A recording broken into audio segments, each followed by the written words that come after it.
Joe Biden America के सदर बनने वाले हैं और इससे पहले वो 8 साल तक ओबामा के दौर में अमेरिका के नायब सदर यानी कि vice president of the United states भी रह चुके हैं।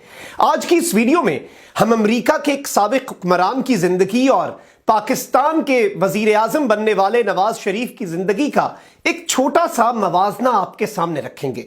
साबिक अमरीकी नायब सदर जो बाइडेन ने अपने ओहदे की मुद्दत खत्म होने से चंद रोज कबल इंकशाफ किया था कि 2 साल कबल जब उसके जवान साल बेटे को कैंसर के मर्ज ने घेर लिया तो वो उसके इलाज के लिए पैसे का मोहताज हो गया। इस मकसद के लिए उसने अपना वाहिद असासा जो कि 4000 स्क्वायर फीट का घर था औने पौने दामों बेचने का फैसला कर लिया। कर्ज वो इसलिए ना ले सका क्योंकि एक तो उसकी शराइत बहुत सख्त थी, दूसरा उसकी तनख्वाह इतनी नहीं थी कि वो अपनी मुद्दत मुलाजमत के बाद भी कर्ज की किस्तें अदा कर सकता। घर का सौदा तकरीबन हो चुका था कि सदर ओबामा को किसी तरह से पता चल गया और उसने अपने जाती बैंक अकाउंट से जो बाइडेन की मदद करके उसका घर बेचने से बचा लिया।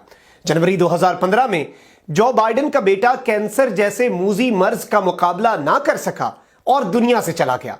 ओबामा की अलविदाई तकरीब के दौरान ये इंकशाफ करते हुए जो बाइडेन आप दीदा हो गए थे।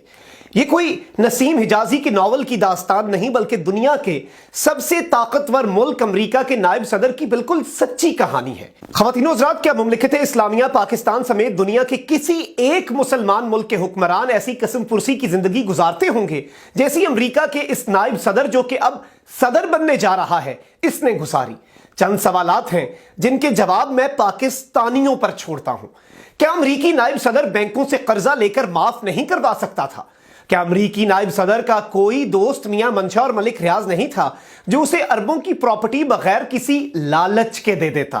क्या अमेरिकी नायब सदर इतना निकम्मा और बेवकूफ था कि वो पनामा में ऑफशोर कंपनी तक ना बना सका? क्या अमेरिकी नायब सदर का बेटा हसन नवाज से भी क्या गुजरा और फारिग था जो 16 साल की उम्र में पार्क लेन जैसे महंगे इलाके में अरबों डॉलर की जायदाद बना चुका था? क्या अमेरिकी नायब सदर के पास कोई मौलाना फजलुर रहमान नहीं था जो उसे करप्शन को हलाल करने के शरई तरीके समझा सकता और अपना हिस्सा बकदरे जुस्सा वसूल कर सकता?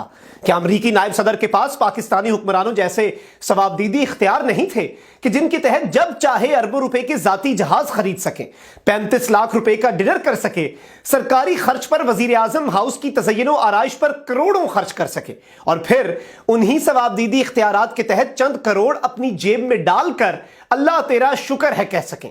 ख़वातीन हज़रात, यही वजह है उस कौम की तरक्की की और हमारी तनज़्ज़ुली की, और इस सब में इन हुक्मरानों से ज्यादा हम लोग कसूरवार हैं जो इन सियासतदानों को बार बार मुंतखब करते हैं और जब ये मुंतखब नहीं होते तो इनकी करप्शन बचाने के लिए हम लोग ही सड़कों पर निकल आते हैं।